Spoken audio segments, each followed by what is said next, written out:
মাসজিদিল হারাম ওয়া ইন্নাহু লাল হাক্কু মির রাব্বিক ওয়া মাল্লাহু বিগাফিলিন আম্মা তা'মালুন ওয়া মিন হাইথু খারাজতা ফাওয়াল্লি ওয়াজহাকা শাতরাল মাসজিদিল হারাম ওয়া হাইথু মা কুনতুম ফাওয়াল্লু ওয়ুজুহাকুম শাতরাহু লিআল্লা ইয়াকুনা লিন-নাসি আলাইকুম হুজ্জাহ إلا الذين ظلموا منهم فلا تخشوهم واخشوني ولأتم نعمتي عليكم ولعلكم تهتدون صدق الله مولانا العظيم। উপস্থিত সম্মানিত মুসল্লিয়ানে কেরাম, দূর দূরান্ত থেকে যারা আমাদের সাথে যুক্ত হয়েছেন অথবা আমাদের এই দার্স আপনারা পরবর্তীতে শুনবেন, আমরা সকলের প্রতি আন্তরিক মোবারকবাদ, ধন্যবাদ এবং সশ্রদ্ধ সালাম জ্ঞাপন করছি। আসসালামু আলাইকুম ওয়া রাহমাতুল্লাহি তাআলা ওয়া বারাকাতুহু। আমরা সূরা বাকারার যখন শুরু করেছিলাম তখন আমি আপনাদেরকে চেষ্টা করেছি কোন আয়াত থেকে কোন আয়াত কোন প্রসঙ্গে আলোচনা হয়েছে সেটা বলার জন্য। আমরা পবিত্র কোরআনের 146 নম্বর আয়াত থেকে আজকে পড়ব, but 144 from verse number 144 till 150, 144তম আয়াত থেকে 150তম আয়াতে আল্লাহ রাব্বুল আলামিন এই আয়াতগুলোর মধ্যে তাহবিলে কিবলা অর্থাৎ কিবলা পরিবর্তনের কথাটা তুলে ধরেছে। কিবলা পরিবর্তনের কথা একই আয়াত ঘুরে ঘুরে আমার আল্লাহ 3 বার বলেছেন। যেমন আপনারা আয়াতগুলো পড়লে আপনারা নিজেরাই বুঝবেন। ওয়া মিন হাইসু খারাজতা ফাওয়াল্লি ওয়াজহাকা শাতরাল মসজিদিল হারাম, যেখান থেকে বের হন আপনার মুখ কোথায় থাকবে? আপনি ইন্ডিয়াতে যান, পাকিস্তানে যান, বাংলাদেশে যান, পৃথিবীর যে ভূখণ্ডে আপনি সফর করবেন, আপনি নামাজ পড়ার সময় ফাওয়াল্লি ওয়াজহাকা শাতরাল মসজিদিল হারাম, আপনার কিবলা হবে মসজিদে হারাম। একই কথা আমার আল্লাহ এক আয়াত পরে আবার বলতেছে, ওয়া মিন হাইসু খারাজতা ফাওয়াল্লি ওয়াজহাকা শাতরাল মসজিদিল হারাম ফাওয়াল্লু ওয়ুজুহাকুম শাতরা লিআল্লা ইয়াকুনা লিন-নাসি আলাইকুম হুজ্জা। একই কথা আবারও বলতেছেন। তাইলে 144 নম্বর আয়াত থেকে 150 নম্বর আয়াত পর্যন্ত আমার আল্লাহ কথা বলেছেন তাহবিলে কিবলা তথা কিবলা পরিবর্তনের। আমরা শুরুর দিকটাতে আল্লাহ কাদের সম্পর্কে কথা বলেছেন? প্রথমে মুমিনের পরিচয় তুলে ধরেছেন। এরপরে আমার আল্লাহ কাফেরের কথা বলেছেন, কাফের কাদেরকে বলে, এদের ক্যারেক্টারিস্টিক কি। এরপরে আমার আল্লাহ প্রায় 8টা আয়াতের মাধ্যমে মুনাফিকদের পরিচয় তুলে ধরেছেন। ঠিক আছে। এরপরে আমার আল্লাহ আল্লাহর শ্রেষ্ঠত্বের বর্ণনা দেওয়ার জন্য আপনি আল্লাহকে কোথায় খুঁজবেন এটা বলার জন্য আমার আল্লাহ কয়েকটা আয়াত ব্যবহার করে পবিত্র কোরআনের অথেন্টিসিটি তুলে ধরেছেন। বলেছেন এই কোরআন, এই আমার যে আয়াত, এটা আমার যে কালাম, এটা সত্যতার ব্যাপারে কারো কোনো সন্দেহ থাকার কোনো অবকাশ নাই। আচ্ছা, এরপরে আমার আল্লাহ আদম আলাইহিস সালামের সৃষ্টি সম্পর্কে কথা বলা শুরু করেছেন। তাইলে এগুলা হচ্ছে সাবজেক্ট ম্যাটার অফ দি সূরাতুল বাকারা। প্রথমে পৃথিবীর মানুষের বিশ্বাসগত পরিচয়। আমাদেরকে যারা যেখান থেকে বসে শুনতেছেন, স্পেশালি আমাদের ছাত্ররা, আপনারা বেটা রিসার্চটা এইভাবে করতে পারেন। ঠিক আছে, পবিত্র সূরাতুল বাকারাকে এইভাবে অ্যানালাইজ করতে পারেন। হ্যাঁ, ফেসবুক কম দেখে এগুলাতে সময় বেশি ব্যয় করলে জাতি উপকৃত হবে। তাইলে কোরআনে পাকের শুরুতে আমার আল্লাহ মানুষের বিশ্বাসগত পরিচয় তুলে ধরেছেন। তো বিশ্বাসগত পরিচয় তুলে ধরতে গিয়ে মুমিন, কাফের, মুনাফিক 3 ভাগে ভাগ করেছেন। এবং মুমিন, কাফের, এগুলো কোনো গালি না, কাফের বলা গালি না। মুনাফিক মানি মুনাফিক যদিও একটু হয়ে যায়, তবুও এদের ক্যারেক্টারিস্টিক বলেছেন আমার আল্লাহ। সিম্পটম কিভাবে বুঝবেন কে কোন ধরনের। এর পরবর্তীতে আল্লাহ রাব্বুল আলামিন ন্যাচারাল সায়েন্সেস, কিভাবে আমার আল্লাহকে আপনি কোথায় খুঁজবেন। আসমান থেকে পানি পড়তেছে, পৃথিবীতে কোনো সতুন বাদে, কোনো পিলার বাদে আসমান দাঁড়িয়ে আছে, এবং পৃথিবীকে আমার আল্লাহ এভাবে সমান করেছেন কার্পেটের মতো করে, আমরা এখানে থাকতে পারতেছি। এরকম কিছু ন্যাচারাল সায়েন্সের কিছু বিষয় তুলে ধরে আমার আল্লাহ পবিত্র কোরআনের অথেন্টিসিটি বলেছেন। আচ্ছা, এর পরবর্তীতে মানুষের মনে স্বাভাবিক প্রশ্ন, আমরা কোত্থেকে আসলাম। এই প্রশ্নের উত্তর দেওয়ার জন্য আমার আল্লাহ শুরুতে মানব সৃষ্টির বর্ণনা শুরু করেছেন। মানব সৃষ্টির বর্ণনার মধ্যে আমরা জানি মানবের সৃষ্টির 2টা ধাপ হয়েছে।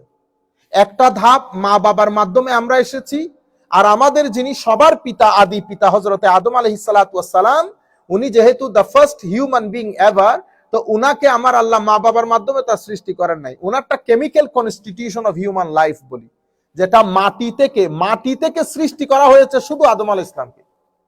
আমরা ডাইরেক্টলি মাটি থেকে সৃষ্টি না, আমরা way been created from the drop of water. বুঝতে পেরেছেন?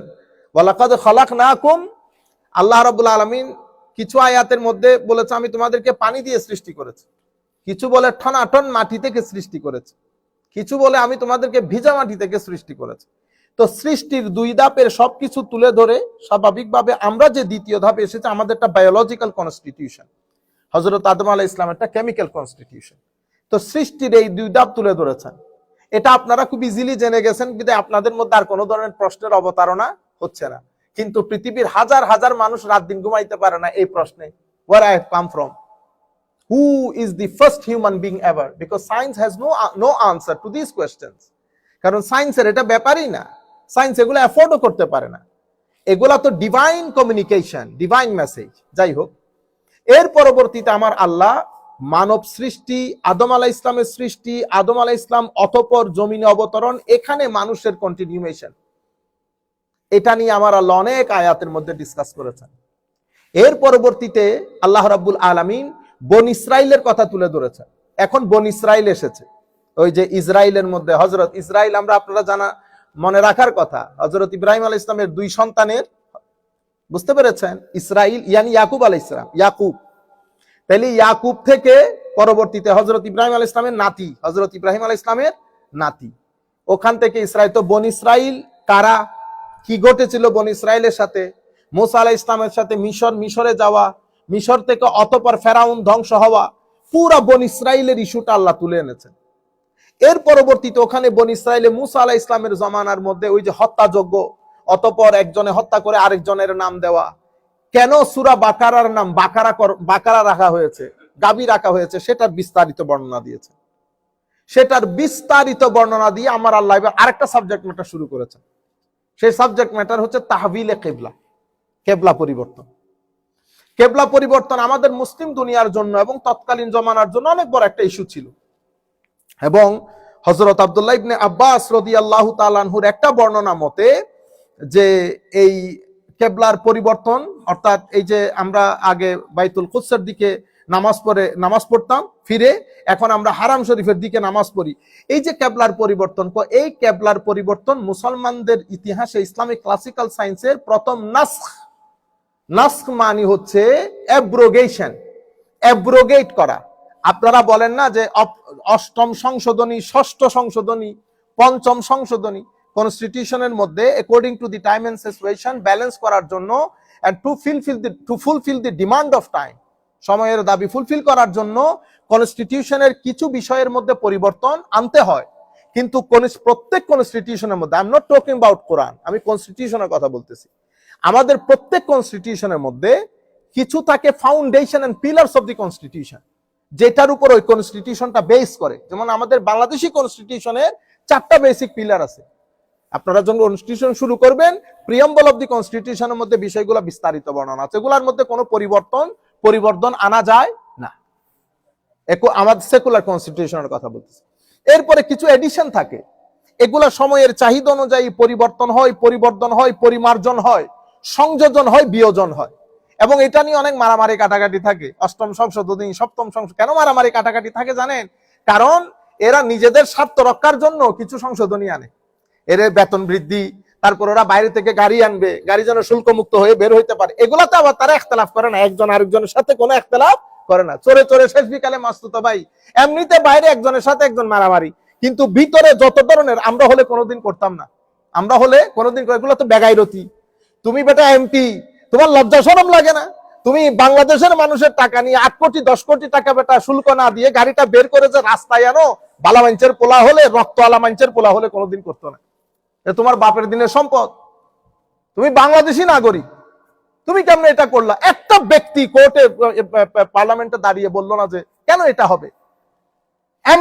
এমপির কেন আপনার এই ল্যান্ড ক্রুজার ইউজ করতে হবে? থার্ড ওয়ার্ল্ড একটা কান্ট্রি, যে কান্ট্রির মধ্যে 65 to 70% মানুষ রাত্রে তারপরের দিন চুলায় আগুন জ্বলবে কিনা চিন্তা করতে হয়, সে দেশের পোলাপাইন ল্যান্ড ক্রুজার চালায়। হায়াতে ডুবে মরা দরকার, কিন্তু আল্লাহর মেহেরবানি আমাদের উপর, বেশরম বেহায়া বেগাইরত কতগুলা লোক আমাদের মাথার উপরে, তারপরে কোন জায়গার মধ্যে টাই স্যুট লাগাইয়া আসে, আর একটা চোর। আপনারা বুঝতে পেরেছেন? আর আমাদের লোকজন আমার ভাই, তোমার ভাই, অমুক ভাই, আগা নাই মাথা নাই, বেটা চিনস না, জানস না। আপনারা বুঝতে পেরেছেন? আজি আরেকবার দেখলাম অমুক ভাই তমুক ভাই, হ্যাঁ, অমুক ভাইয়ের কিছু হলে আনোয়ারা ওই এলাকার হসপিটালের মধ্যে একটা এসি নাই, ওই এলাকার হসপিটালের একটা এসি নাই। আরে ভাই সব বাদ দেন, চিটাং মেডিকেলের মধ্যে বার্ন ইউনিটের মধ্যে এসি নাই, এসি ছিল না। এই কিছুদিন আগে লাগানো হয়েছে। আমার ভাই তোমার ভাই, যিনি লাগিয়েছেন উনি কিন্তু আমার ভাই তোমার ভাই না। আগুন লেগে যায় এগুলা যখন আপনারা বলেন, তারপরে বলে কি হুজুর আপনারা কি পলিটিক্স বুঝেন, কোরআন হাদিসের লোক। আরে বেটা কোরআন হাদিস বুঝা লোক যদি পলিটিক্স না বুঝে, দুনিয়াতে পলিটিক্স বুঝবে কি? গুন্ডামি বুঝে না, সেটা ভিন্ন জিনিস। বুঝতে পেরেছেন? আজিব। দোয়া করেন আল্লাহ যেন আমাদের ভাগ্যের পরিবর্তন করে কিছু ভালো মানুষ এনে দেয়। ভালো মানুষ যখন আসে, আমাদের ডিগ্রি আলা মানুষগুলো এক পায়ে দাঁড়িয়ে যায় সরাই দেওয়ার জন্য। কেন? কারণ তাদের প্রত্যেকের স্বার্থ জড়িত। যে কোনো পলিটিক্যাল পার্টি আসলে যে কোনো মানুষ, কিছু মানুষ আছে এরা স্বার্থ হাসিল করে, এদের কথা চলে, তো এরা চাই না কোনোদিন ভালো মানুষ এখানে আসুক। মনে রাখবেন, যেভাবে শাসিত হতে চাইবেন আল্লাহ আপনাদেরকে সেভাবে শাসন করাবে। আপনি যদি ভালো মানুষের মাধ্যমে শাসিত হইতে চান, তাহলে এটা বা নিজেও ভালো হইতে হবে, ভালোকে প্রমোট করতে হবে। এখন আমার সাথে আপনার লাখ মিল হইতে পারে, কিন্তু আমি জানি আপনি ভালো মানুষ, আপনি আসেন। আল্লাহ রাব্বুল আলামিন আমাদের হামি ও নাসির হোক। বনী ইসরাইলের এই বিষয়টাই আল্লাহ বুঝাইতেছে, পুরা বনী ইসরাইলের কাহিনী বর্ণনা করেছে।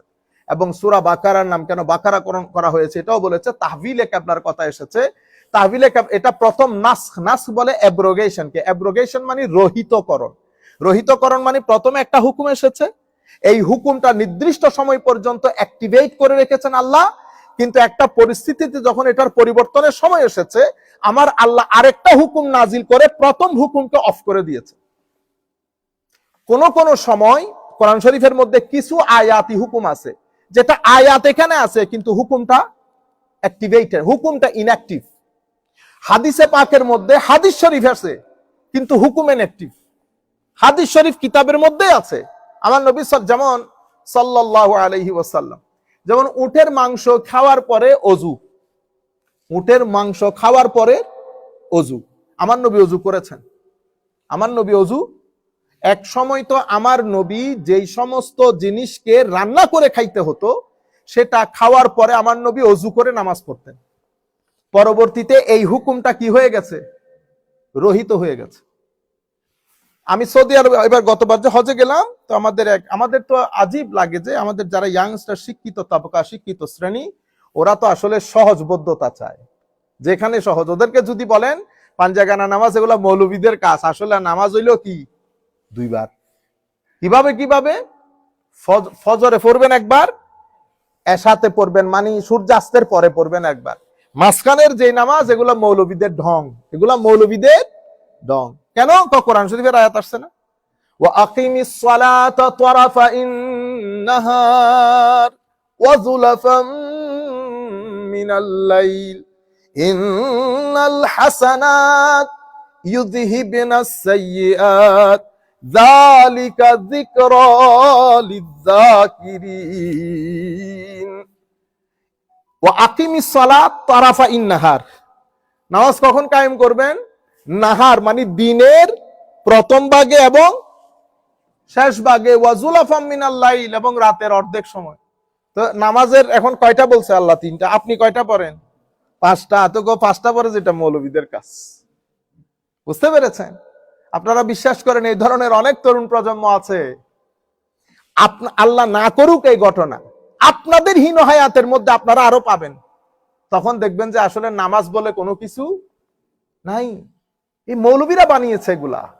সালাত মানে হচ্ছে দোয়া। সালাত মানে কি? দোয়া।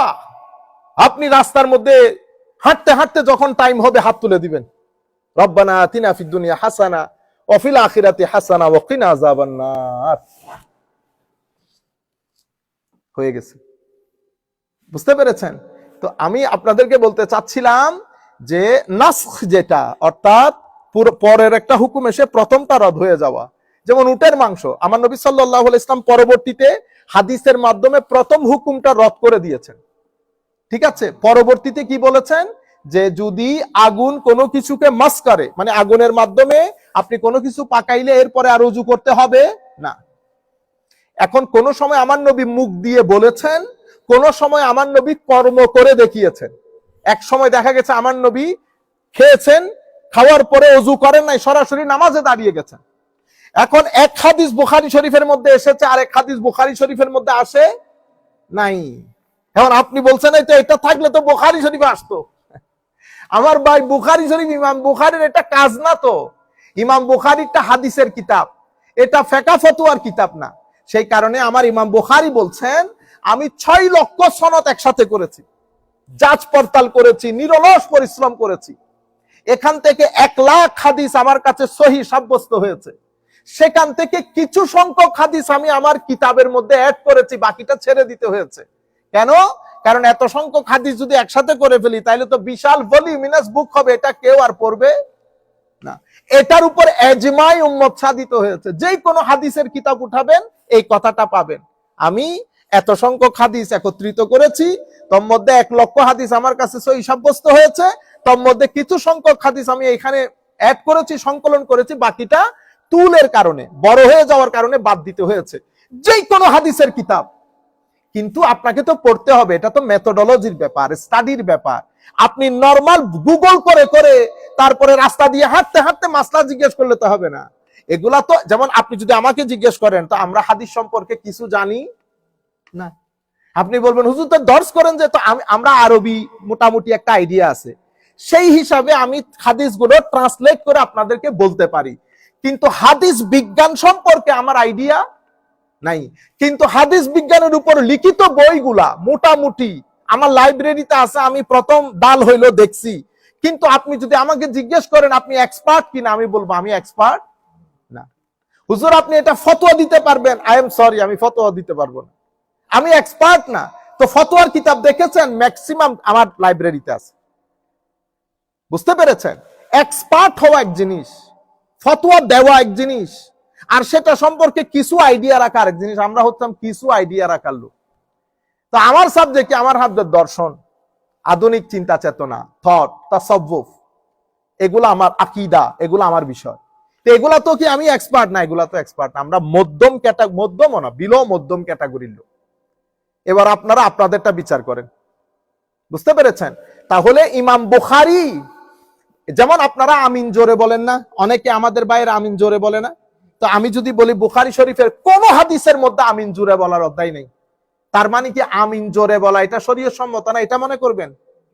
আপনি বলবেন একজনের দৌড় দিয়ে আসছে, হুজুর কি বলেন, আছে তো, আল্লাহ আসলে বাইর করেন, তো বাইর করছে, হুজুর এই তো আল্লাহ, এটা তো অধ্যায়ের নাম। অধ্যায়ের নাম কি? বাবু তামিন বিল জাহার। এই অধ্যায় আমিন জোরে বলার অধ্যায়। তো অধ্যায়ের নামকরণ করছে কে? আমার নবী না, অধ্যায়ের নামকরণ করেছেন যিনি কিতাব লিখেছেন উনি। তো কিতাব লিখেছেন কে? ইমাম বুখারী। ইমাম আল্লাহর মেহেরবানিতে আপনাদের যদি দোয়া সাথে থাকে, আমাদের হাদিসে পাকের কিতাব ধরেন সর্বোচ্চ 1-1.5 মাসের মধ্যে ইনশাআল্লাহ আমরা পাবলিশ করব। সর্বোচ্চ 1-1.5 মাস, প্রায় রেডি আলহামদুলিল্লাহ। তো এই অধ্যায়গুলো রেডি করছে কে? তা আমি রেডি করছি, অধ্যায় আমার। বুঝতে পেরেছেন? আমি অধ্যায়টা কিভাবে নিরূপণ করলাম? হাদিসে পাকের আলোকে। যেমন আমি বলতেছি এই অধ্যায়টা গীবতের অধ্যায়, বাবুল গীবা বা কিতাবুল গীবা, ঠিক আছে? তো আমি গীবত সংক্রান্ত যত হাদিস ওখানে এনেছি, কিন্তু অধ্যায়ের নামকরণ করেছি আমি। আমি আপনাদের বুঝার জন্য বলছি। ইমাম বুখারী রাহমাতুল্লাহ আলাইহি ওয়া নাফা'না বিউলুমিহি ফিদ দারাইনি আমিন। হুজুরের ফিউজাত দিয়ে আল্লাহ আমাদের সিনাকে ধন্য করুক। হুজুরে লিখছে কি, এটা হুজুরের গবেষণা। উনি একটা মাযহাব অনুসরণ করেন, তো উনি আমিন জোরে বলাটাকে প্রেফার করেছেন, মাযহাব ওইটা গ্রহণ করেছেন। ওই জন্য উনি অধ্যায়ের নামকরণ করেছেন কি? বাবুল জাহরে বি তামিন, আমিন জোরে বলার অধ্যায়। কিন্তু ওখানে উনি 2টা হাদিস এনেছেন, কোন হাদিসের মধ্যে আমিন জোরে বলার কথা নাই। কি আছে? ইজা ক্বাল আল ইমাম ওয়ালা দাল্লিন, যদি ইমাম ওয়ালা দাল্লিন বলে তো আপনারা কি বলবেন? হ্যাঁ, ফায়াকুল আমিন, আপনারা আমিন বলবেন। আমিন এখানে জোরে বলার কথা আছে? জাহার শব্দ যেটা ইমাম বুখারী ইউজ করেছেন হাদিসের মধ্যে, তো জাহার শব্দটি উল্লেখ নাই। When your imam says ওয়ালা দাল্লিন, you say Amin. Allah Rasul did not mention that you say loudly. Loud, the very word loudly has not been mentioned by Holy Prophet sallallahu alaihi wasallam in the hadith collected by Imam Bukhari. এখন এটার মানে কি? এটার মানে কি জোরে বলা শরীয়ত বিরোধী? লা হাওলা ওয়ালা কুওয়াতা ইল্লা বিল্লাহিল আলিয়্যিল আযীম।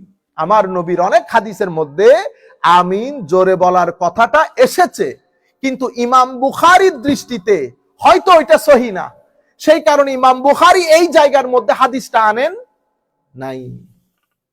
যেমন আমার নবী সাল্লাল্লাহু আলাইহি ওয়াসাল্লাম হযরত আয়েশা সিদ্দিকা রাদিয়াল্লাহু তাআলা আনহাকে বলতেছেন, প্রথম যুগে আমার নবী কবর জিয়ারতকে নিষেধ করেছেন।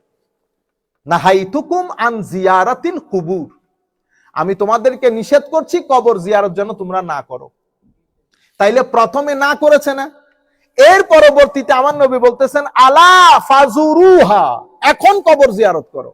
তাইলে একটা নির্দিষ্ট সময়ে নির্দিষ্ট কারণে কবর জিয়ারতকে নিষেধ করেছেন, একটা নির্দিষ্ট সময়ে নির্দিষ্ট কারণে কবর জিয়ারতকে নিষেধ করেছেন। সেই পরিস্থিতিটা ইমপ্রুভ করার পরে আমার নবী ওই জিনিসটাকে আবার হালাল সাব্যস্ত করেছেন। আলা ফাজুরুহা, এখন জিয়ারত করতে পারবা। তাইলে আলা ফাজুরুহা এটা হচ্ছে নাসেখ, মানে অ্যাব্রোগেটর, এটা রহিত করছে। কাকে? কবর জিয়ারত না করার হাদিসটাকে এটা এসে রহিত করেছে।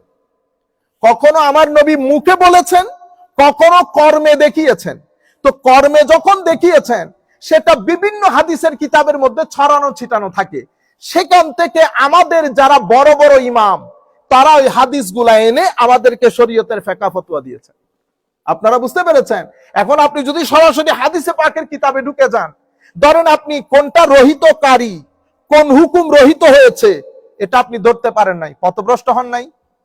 আমার নবী তো প্রথম, ধরেন আমি আপনাকে আরো এক্সাম্পল খোলাসা করে বলি, এটা খুব গুরুত্বপূর্ণ বিষয়।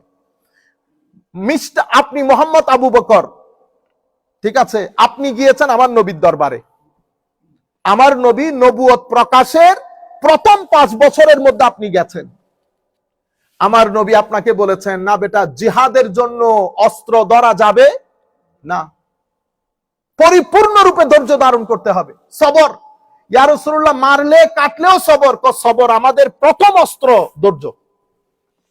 আপনি 5 বছর পরে চলে এসেছেন, আপনি ম্যানচেস্টার, আপনাদের নিউ ইয়র্কে চলে এসেছেন। আমার নবীর সাথে আপনার আর সাক্ষাৎ হয়নি, আপনি আর যাওয়ার নসিব অনেক দূরে, তো প্লেন হলে ছুঁ করে চলে যাইতেন, পায়ে হেঁটে কি যাওয়া সম্ভব? যান নাই। এই 10, 12, 14, 15 বছরে তো হুকুমই চেঞ্জ হয়ে গেছে। আমার নবী যে মদিনা শরীফে গিয়ে এই হুকুম রহিত করে বলেছেন, যেখানে পাও যারা আসবে দ্বীনের ঠুটি চেপে ধরার জন্য, জেগে উঠো তোমরা, তার ঠুটি চেপে ধরো, যতটুকু অত্যাচার সে করবে তাকে রিটালিয়েট করো। এরপরে উমর সাহেব গেছেন, গিয়ে এই হুকুম পেয়েছেন। এখন উনি যখন ব্যাক করেছেন, উনি কি বল, প্রথম জন বলতেছেন আমার নবী ধৈর্য ধারণ করতে বলছে, দ্বিতীয় জন কি বলেছে? না, নবী এখন এইটা বলেছেন। সাহাবী সাহাবী সেটেলমেন্ট হয়ে গেছে। ইখতিলাফটা কখন দেখা দিয়েছে? পরবর্তী যুগে এসে। পরবর্তী যুগে কেউ হযরত উমর সাহেবের দিকে গেছেন, কেউ আবু বকরের দিকে গেছেন। আপনারা বুঝতে পেরেছেন? এই কারণে ইখতিলাফগুলো হয়। সেই কারণে আমার নবী বলছেন আমাদেরকে, কোরআন সুন্নাহ আমাদেরকে বলছে আমরা যেন উলামামুখী হই। উলামা মানে আমাদের মুখী না, উলামা মানে মাদ্রাসার শিক্ষক, ভাইরাল বক্তা, ইউটিউব, ফেসবুক এগুলা না, জাহেল মূর্খ না। উলামা মানে উলামা, আলেমে রব্বানি। সেই কারণে আমরা মাযহাবের ক্ষেত্রে কুল কায়নাতের লোক যাকে ইমাম হিসেবে গ্রহণ করেছেন, আমরা ইমামে আজম, ইমাম শাফিঈ, আহমদ ইবনে হাম্বল, ইমাম মালিক এবং পরবর্তী যুগের প্রত্যেক সেক্টরের উলামায়ে কেরাম যাদেরকে ইমাম হিসেবে গ্রহণ করেছেন। সেই কারণে মুসলিম মিল্লাতের মধ্যে কোনো ধরনের ফিতনা ফাসাদ হয় নাই। এই জন্য বলছি, আপনি রহিত, এটা অনেক গুরুত্বপূর্ণ বিষয়, অনেক গুরুত্বপূর্ণ বিষয়। আপনারা প্রস্রাব করেন বসে, ঠিক না? আমরা বসে প্রস্রাব করি, এটা সুন্নতে রাসূল। কিন্তু বুখারী শরীফের মধ্যে শুধু বসে প্রস্রাবের রওয়ায়াত আসে না, এসেছে কোনটা? দাঁড়িয়ে। এটা এখন আপনি কি করবেন? আপনি যদি দাঁড়িয়ে ইচ্ছাকৃত প্রস্রাব করতে যান তাহলে তো গুনাহ হবে। আমল হাদিসের উপরে হচ্ছে কিন্তু গুনাহ হচ্ছে কেন? আপনি রং ট্র্যাকে চলে গেছেন। আপনি আমার নবী যেটা, এই যে ডেভেলপমেন্ট যেটা, সেটার সাথে সাথে আপনি যেতে পারেন নাই। এই জন্য পথভ্রষ্টতা হয়ে যায়, পথভ্রষ্টতা হয়ে যায়। আমি আপনাদেরকে এই যে কিছুদিন আগে বললাম না, কোরআন বলছে ইউদিল্লু বিহি কাসীরা ওয়া ইয়াহদি বিহি কাসীরা। কোরআন এবং কোরআনের মাধ্যমে যে এক্সাম্পল গুলো আল্লাহ সেট করেছেন, অসংখ্য মানুষ পথভ্রষ্ট হয়। যেমন আপনি জেনে শুনে বলেছেন আমার আল্লাহ লজ্জাবোধ করেন, আমার আল্লাহ লজ্জা করেন না, জেনে শুনে বলেছেন। তো জেনে শুনে যদি লজ্জা বুঝে, লজ্জা শব্দটা বুঝে আপনি যদি আমার আল্লাহকে কোরআনে ট্রান্সলেট করতেছেন, বেশি বুঝেছেন। উলামায়ে কেরামের পথ থেকে সরে এসে নিজে বেশি বুঝেছেন। যদি আমার আল্লাহকে জেনে শুনে লজ্জাবোধ করেছেন, বলে ইমাম চলে যাবে। কেন? কারণ লজ্জা মানি কোন একটা কাজের কনসিকুয়েন্সের ব্যাপারে ভয় থাকা, ভীত থাকা, সন্ত্রস্ততা থাকা। আমার আল্লাহ কি কারো পাত্তা দিবে? কাউরে কোনো ভীতি, কোনো সন্ত্রস্ততা, কোনো ভয়, স্কেয়ারনেস, কোনো কিছু আমার আল্লাহর আছে? তো আপনি যে বললেন নিশ্চয়ই আল্লাহ লজ্জাবোধ করেন না, তা আপনি বলতেছেন হুজুর হায়া মানি তো লজ্জাবোধ। ও ভাই, সব হায়া দিয়ে তো লজ্জাবোধ হয় না। সেই কারণে আল্লাহর শানে যায় এমন শব্দ ব্যবহার করতে হবে। সেই কারণে আমরা উলামায়ে কেরামের দিকে যেতে হয় এই সমস্ত বিষয়ের ক্ষেত্রে। যাই হোক, যেটা বলতে চাচ্ছিলাম, তো আমার আল্লাহ রাব্বুল আলামিন প্রথম যখন এটা মনসুখ হয়েছে, তখন ইহুদিদের মাথা খারাপ হয়ে গেছে। কত বড় কাজ করলেন আপনি এখান থেকে, আমাদের কুদস থেকে আপনার চেহারা সরিয়ে আপনি এখন হেরেমে পাকের দিকে ফিরে নামাজ পড়তেছেন। এতদিন বলতো তোমাদের রসুল, তোমাদের নবী বলে ইন্ডিভিজুয়াল ইন্ডিপেন্ডেন্ট নবী, তো আমাদের কিবলার দিকে ফিরে নামাজ পড়ে কেন? আমাদের কিবলার দিকে ফিরে নামাজ পড়ে কেন? তারা আবার নিজেদেরকে মিল্লাতে ইব্রাহিমা হানিফা, তারা নিজেদেরকে ইব্রাহিমের মিল্লত বলে দাবি করত।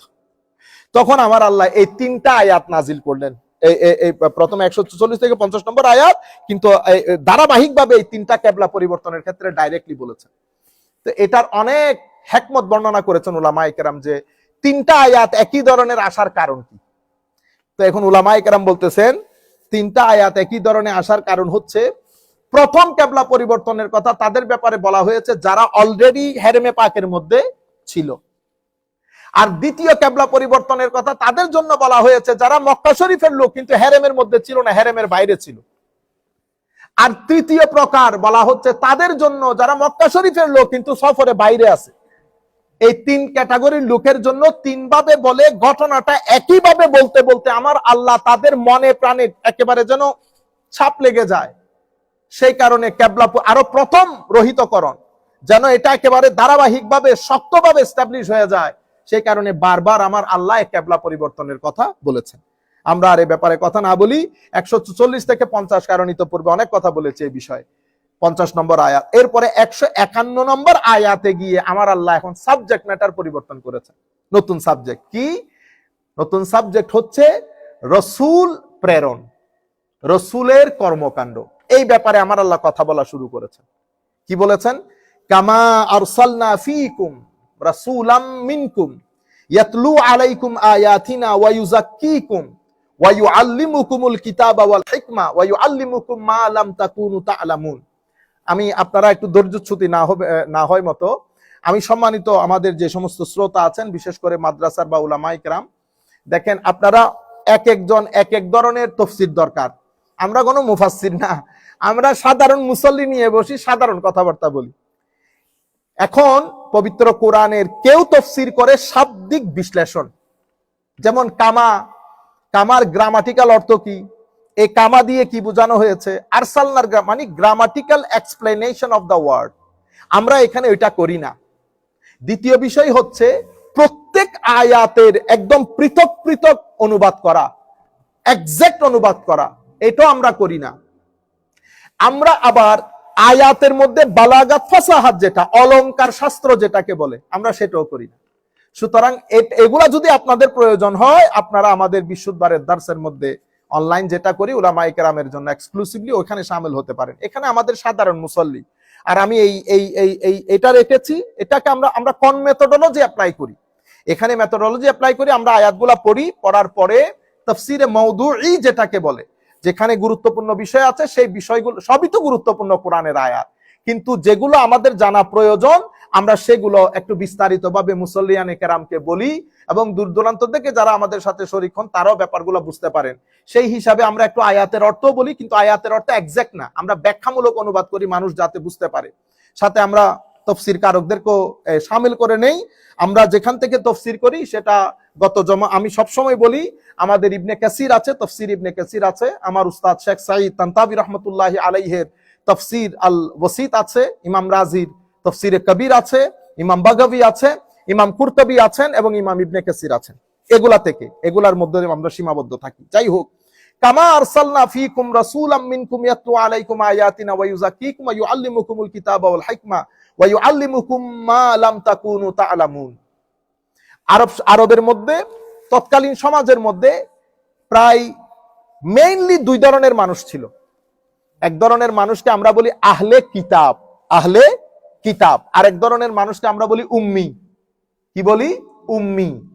তাইলে আহলে কিতাব কারা? আহলে কিতাব হচ্ছে যাদের উপর আমার আল্লাহ কিতাব নাজিল করেছেন।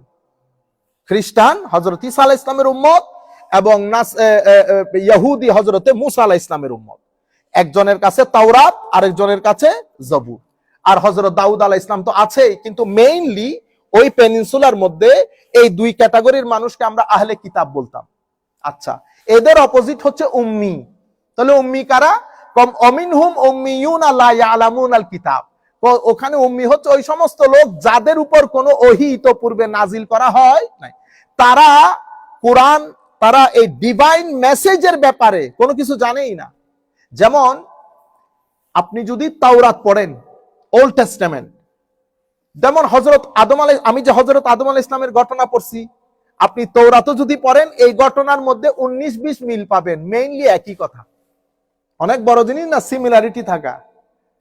যেমন হযরত আদম আলাইহিস সালামের সৃষ্টি, আপনি এখানে হয়তো 60 মানে মোটামুটি একটা বড় মিল পাবেন আপনি। কেন? কারণ ওখানে পরিমার্জন হয়েছে ঠিক, কিন্তু সব বিষয় যে পরিবর্তন হয়ে গেছে তা না।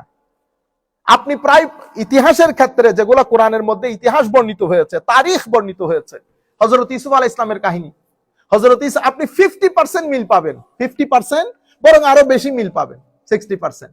এটা অনেক বড় কথা না? তাদের সাথে আমাদের সিমিলারিটিস আছে। তারা হযরতে আদম আলাইহিস সালাম থেকে শুরু করে তাদের নবী পর্যন্ত সমস্ত নবীকে নবী হিসেবে মানে। শুধু মানে না, সেই সমস্ত নবীর নাম দিয়ে তারা নিজেদের নামকরণ করে। ডেভিড, এক দুইজন আছেন ডেভিড, লাখো মিলিয়ন ডেভিড পাবেন আপনি ওয়েস্টার্ন কান্ট্রির মধ্যে। ডেভিড মানে হযরতে দাউদ আলাইহিস সালাতু ওয়াস সালাম। জোসেফ, আপনাদের এখানে নামটা এখনো শুনি নাই, আমাদের ইংল্যান্ড ইউরোপের মধ্যে মানে এটা খুব soft name, beautiful name, everybody likes it, Joseph. হযরত ইউসুফ আলাইহিস সালামের নাম, বুঝতে পেরেছেন? মোজেস, জেসাস কেউ রাখে না, কিন্তু সলোমন রাখে, বুঝতে পেরেছেন? এর পরবর্তীতে ইসহাক একটা বিখ্যাত নাম, আইজ্যাক। হযরত ইসহাক, আইজ্যাক নিউটন বলেন না, ইসহাক নিউটন আলাইহিস সালাতু ওয়াস সালাম। এরপরে আপনাদের এই যে আমেরিকান যিনি, ওনার নাম কি? আব্রাহাম লিংকন, ঠিক না? আব্রাহাম মানে কে? হযরত ইব্রাহিম আলাইহিস সালাম। তো এরা তো নবী রাসূল, আমরা যেমন মানি অ্যাডাম। অস্ট্রেলিয়ান বিখ্যাত বল মারে যে, এটা কি বলে, বলার অ্যাডাম গিলক্রিস্ট আছে না, হয়তো সেও জানে তার নাম অ্যাডাম কেন, হয়তো সেও গ্যারান্টিড সে জানে না। এটা তো আদম আলাইহিস সালামের নাম দিয়ে তার মা বাবা নামকরণ করেছেন অ্যাডাম গিলক্রিস্ট। আপনারা বুঝতে পেরেছেন? তো এগুলা তো নবীদের নাম, কিন্তু আমাদের হিন্দু সম্প্রদায়, আমাদের ভাইয়েরা যারা আমাদের পাশে থাকেন, তারা কিন্তু এই সমস্ত বিষয়ে কোনো কিছুই জানেন না, কারণ তাদের কাছে ডিভাইন মেসেজ আসে নাই। আমি এখানে একাডেমিক ডিসকাশনে যাব না, আমাদের অনেক ছেলেরা শুনছে, আমি জানি বেটা আপনারা মহাভারত গীতা সম্পর্কে কিছু কথা বলবেন, আমি এখানে সাধারণ মজলিসের মধ্যে আছি, আমি এখন ডিপ ডাউনে যাচ্ছি না। আপনারা যে জিনিসটা বলতে চাচ্ছেন বা চাইবেন, যেগুলো আপনাদের মনের মধ্যে আসতেছে, মোটামুটি আল্লাহ পাকের মেহেরবানিতে আমার আইডিয়া আছে, কিন্তু আমি সাধারণ মজলিসে কথা বলতেছি, আমি অত দূর যাব না। তো আমি বলতেছিলাম আহলে কিতাব আর উম্মি, আহলে কিতাব আর উম্মি। আহলে কিতাবরা একেবারে চৌধুরীর পোলা, বুঝছেন? মক্কা শরীফের, মদিনা শরীফের মধ্যে তাদের গোতানির কারণে সাধারণ মানুষ চলতে পারতো না। কেন? তারা মনে করতো তারা এলিট। তারা কি এলিট? তারা সব সোসাইটিতে মিশে না। উম্মি মানে কিতাবপত্র না, একো গাইয়া গাইয়া। উম্মি কিতাবপত্র না, বুঝেও না টুঝেও না, এরা কবর আখিরাত কোনো কিছু বুঝেও না। তখন আমার আল্লাহ বলতেছেন, কামার সাল্লা ফিকুম রাসূলাম মিনকুম ইয়াতলু আলাইকুম আয়াতিনা ওয়া ইউযাক্কিকুম। আমার নবীর ব্যাপারে সুসংবাদ দিচ্ছেন। চারটা কারণে মেইন প্রফেটিক রেসপন্সিবিলিটিস, আমার নবীর চারটা মূল দায়িত্ব দিয়ে আমার আল্লাহ তার নবীকে পাঠিয়েছেন। কি কি? ইয়াতলু আলাইহিম আয়াতিহি, অনেক বড় কথা, আল্লাহর আয়াত পৃথিবীর মানুষকে পড়ে শোনানো, আল্লাহর আয়াত। এর পরবর্তীতে ওয়ায়ুযাক্কিকুম ওয়া ইউআল্লিমুহুমুল কিতাবা ওয়াল হিকমা, এর পরেতে তাসকিয়া। তাসকিয়া মানে আমাদের ভিতরের জগৎকে পরিষ্কার করে, পরিচ্ছন্ন করে, আলোকিত করে, আমাদেরকে বদ যত কিছু আছে, বদ আখলাক, বদ আকীদা, সবকিছু থেকে পবিত্র করে আমাদেরকে মানুষ বানানো, মুমিন বানানো, সত্যিকার অর্থে আল্লাহর বান্দায় পরিণত করা। ওয়া ইউআল্লিমুহুমুল কিতাবা ওয়াল হিকমা, এবং আমাদেরকে কিতাবের ব্যাপারে তালিম দেওয়া। এবং আল্লাহর নবী সাল্লাল্লাহু আলাইহি ওয়াসাল্লামের কাছে দুই ধরনের ওহী। কয় ধরনের ওহী? দুই ধরনের। একটাকে বলে ওহী মাতলুব, আর একটাকে বলে গায়র মাতলুব। ওহী মাতলুব মানে এমন ওহী যেটা আমার আল্লাহ সরাসরি আমার নবীকে নাজিল করেছেন, সরাসরি এটা লিপিবদ্ধ হয়েছে, এটা পড়লেও সওয়াব, এটা ধরতে ওযু লাগে, এটা ধরতে ওযু লাগে। যেটা আমার আল্লাহর কাছে, আমার নবীর কাছে আমার আল্লাহ ডাইরেক্ট পাঠিয়েছেন, এটা আমার নবীর শব্দ না, শব্দ আমার আল্লাহর, বিষয়ও আমার আল্লাহর, দাড়িও আমার আল্লাহর, কমও আমার আল্লাহর, সব আমার আল্লাহর। এখানে আমার আল্লাহ বাদে পৃথিবীর কোন সৃষ্টির কোন ইন্টারফিয়ারেন্স নাই। ওহী মাতলুব ধরতে গেলে ওযু লাগে। তা আমাদের এখানে এখন নতুন নতুন মৌলবী বের হয়েছে, এগুলো আমি আপনাদেরকে বলতেছি, ইউটিউবে আছে এই জন্য। হ্যাঁ, ও তো ওয়াজ করতেছে, ইন্না লিল্লাহি ওয়া কোরআন শরীফ ধরতে বলে ওযু লাগে না, বুঝছেন? এগুলো আপনারা শুনিয়েন না, আমাদের মতো যত নতুন নতুন কথা এগুলো আপনারা শুনবেন না, পুরাতন যেগুলো শুনে শুনে আসতেছেন ওগুলার উপরে থাকবেন। আমরা হইলাম ইমান বিধ্বংসকারী, ইমান বিধ্বংসী। আল্লাহ আমাদের হাত থেকে আপনাদেরকে রক্ষা করুন। তো বলতে যেটা চাচ্ছিলাম সেটা হচ্ছে মতলু, আর একটা হচ্ছে গায়র মতলু। গায়র মতলু মানে বিষয় আমার আল্লাহর, বিষয় কার? আল্লাহর। জবান আমার নবীর, জবান আমার, সাবজেক্টটা আমার আল্লাহ ঢেলে দিয়েছেন তাসাউরে মুহাম্মাদির মধ্যে সাল্লাল্লাহু আলাইহি ওয়াসাল্লাম, আর শব্দগুলো আমার নবীর, শব্দগুলো আমার নবীর। সেই কারণে আমরা এটাকে বলি ইলমুল হাদিস অথবা সুন্নাহ। তাইলে কোরআন মতলু, সুন্নাহ গায়র মতলু। তো সুন্নাহ পড়ার সময় ওযু লাগেনি, সুন্নাহ পড়ার সময় ওযু লাগে না, ফরজ না, কিন্তু সব ফরজ দিয়ে কাজ হয় না। আমরা সুন্নাহ বাদে উলামায়ে কেরামের মুখে শুনেছি, সুন্নাহ বাদে আলেমরা ধরা তো দূরের কথা, মুখে হাদিসও বলতেন না। আদব অনেক বড় জিনিস, আদব অনেক বড় জিনিস। আমার বাবা আমার সামনে বসছে, আমি আমার এখানে বসছি, বেশি বুঝতেছেন না আপনারা? ফরজ বেশি বুঝতেছেন, আমি এখন আপনাদেরকে বুঝাই। আমার বাবা এখানে, আমি এখানে, আমার বাবার দিকে পা টেনে বসলাম, শরীয়তের দৃষ্টিতে নাজায়েজ? নাজায়েজ নেই। তো এটা আপনি বসবেন, মানুষ কি বলবে? এলাকার মানুষ আপনারে। সব জায়েজ নাজায়েজের দিকে যায় না। সেন্টু গেঞ্জি পরে শ্বশুর বাড়িতে যাওয়া অবৈধ, লুঙ্গি পরলাম, সেন্টু গেঞ্জি পরলাম, ঠিক আছে, গুস মেরে শ্বশুর বাড়িতে চলে যাব, শরীয়তে এটা হারাম বলে নাই, শরীয়ত বলছে প্রাইভেট পার্ট ঢেকে যাইতে। তো গেছেন, তো যাবেন আপনি। তো সব জায়গার মধ্যে আমরা কেন মাস্টারি করি? হুজুর এগুলো আপনারা বুঝতেছেন না যে কোনো প্রয়োজন না। আমরা বেটা এখন এগুলো আপনি কাকে বুঝাবেন এই দিলের দরদের কথা? এখানকার ছেলেকে যদি বলেন আপনি যে বাবা এখানে বসে পা স্ট্রেচ করেছে, ও বলতেছে সো হোয়াট উস্তাদ, হোয়াটস দ্য প্রবলেম? আপনারা বুঝতে পেরেছেন? আল্লাহ রাব্বুল আলামিন আমাদের হামি ও নাস্তা।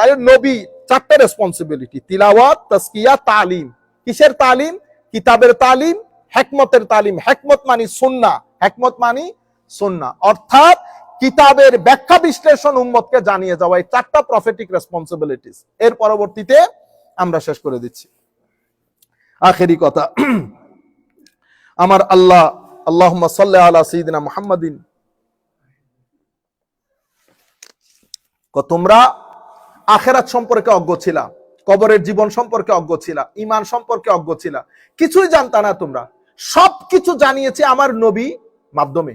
ওয়া ইউআল্লিমুকুম মা লাম তাকুনু তা'লামুন, এমন সবকিছু তোমরা জানতে পেরেছো যে বিষয় সম্পর্কে তোমাদের কোনো জ্ঞান ছিল না। তো যা আমরা জানতাম না তা আমাদের নবী আমাকে জানিয়েছেন। এখন আপনি বলতেছেন নবী জানেন না, হইছেনি কথা? এই ধরনের কথা বলিয়েন না, বেয়াদবি। এর পরবর্তীতে আমার আল্লাহ রাব্বুল আলামিন ইরশাদ করছেন, ফাযকুরুনি আযকুরুকুম ওয়াশকুরুলি ওয়ালা তাকফুরুন। সুতরাং এখন আমাদের দায়িত্ব কি? ফাযকুরুনি আযকুরুকুম, তুমি যদি আমাকে স্মরণ করো আমি তোমাকেও স্মরণ করব। ওয়াশকুরুলি, এবং আমার শুকরিয়া আদায় করিস। ওয়ালা তাকফুরুন, এই অস্বীকারী অকৃতজ্ঞকারীদের কাতারে শামিল হইও না। তাহলে এখানে দুইটা আমার আল্লাহ হুকুম দিয়েছেন, একটা জিকরে ইলাহি আর একটা হচ্ছে শুকরে ইলাহি। জিকরে ইলাহি, শুকরে ইলাহি। এটার মানে কি? এটার মানে হযরতে ওয়াশকুরুলি ওয়ালা তাকফুরুন, হযরতে সাঈদ বিন জুবাইর বলছেন উযকুরুনি বিতাআতি হায় হায় আযকুরুকুম বিমাগফিরাতি। আমি আল্লাহকে স্মরণ করার মানে কি? আল্লাহকে স্মরণ করার অর্থ হচ্ছে আমার নবী যেভাবে চলতে বলেছেন সেই আনুগত্যটা নিজের জীবনে বাস্তবায়ন করে আল্লাহর স্মরণ তুমি তোমার জীবনে বাস্তবায়ন করো। আমার আল্লাহ আমাকে স্মরণ করবেন, এটার অর্থ কি? এটা অর্থ হচ্ছে আমার আল্লাহ আমাকে ক্ষমা করে দিবেন। এর পরবর্তীতে হযরতে হাসান বসরি রাদিয়াল্লাহু তাআলা আনহু বলছেন ফাযকুরুনি মানে হচ্ছে ফিমা ইফতারাতু আলাইকুম, আমি যা কিছু তোমার উপর ফরজ করেছি তা পালন করে তুমি আমার স্মরণ করো। আযকুরুকুম মানি ফিমা ওয়াজাদতু লাকুম আলা নাফসি, আমিও আমার উপর তুমি যখন আমার ফরজগুলো আদায় করবে তো তোমার জন্য আমি কিছু রিওয়ার্ড রেখেছি, সেগুলো আমি তোমাকে ব্যাক করে দিয়ে আমিও তোমার স্মরণ করব। এই এর পরবর্তীতে একটা দুটা হাদিস বলে শেষ করছি। হযরত ইবনে আবি হাতিম উনি বলছেন হাদ্দাসানা মাকহুল আল এসদি রাদিয়াল্লাহু আনহু কুলতু লি ইবনে ওমর, জলিলুল কদর তাবেঈ, হযরত মাকহুল উনি বলছেন আমি হযরত আব্দুল্লাহ ইবনে ওমরকে জিজ্ঞেস করলাম, হুজুর আরাআইতা কাতিলান নাফস ওয়া শারিবাল খামর ওয়াস সারিক ওয়াজ জানি ইয়াজকুরুল্লাহ ওয়া ক্বাদ ক্বালা আল্লাহু তাআলা ফাযকুরুনি আযকুরুকুম। মানুষের মনের কোনো প্রশ্নের কোনো শেষ নাই, দেখছেন নি অবস্থা। হুজুর আল্লাহ বলতেছেন তোমরা আমাদেরকে স্মরণ করো, আমাকে স্মরণ করো, আমি তোমাদেরকে স্মরণ করব।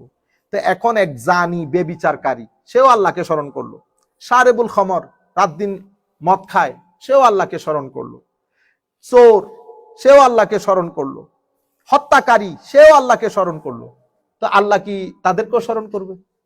দেখছেন প্রশ্ন শুধু আপনাদের না, সেই যুগেও ছিল। তখন হযরতে আব্দুল্লাহ ইবনে ওমর রাদিয়াল্লাহু তাআলা আনহু বলেন ইজা যাকারাল্লাহ হাযা যাকারাহু বিল্লানাতে, এই সকল ব্যক্তি যদি আল্লাহকে স্মরণ করে আমার আল্লাহ লানত দিয়ে তাদেরকে স্মরণ করবেন। ওয়াসাফাসাকাত হাত্তা ইয়াসকুতা, ততক্ষণ লানত করবেন যতক্ষণ তারা চুপ না হয়ে যায়।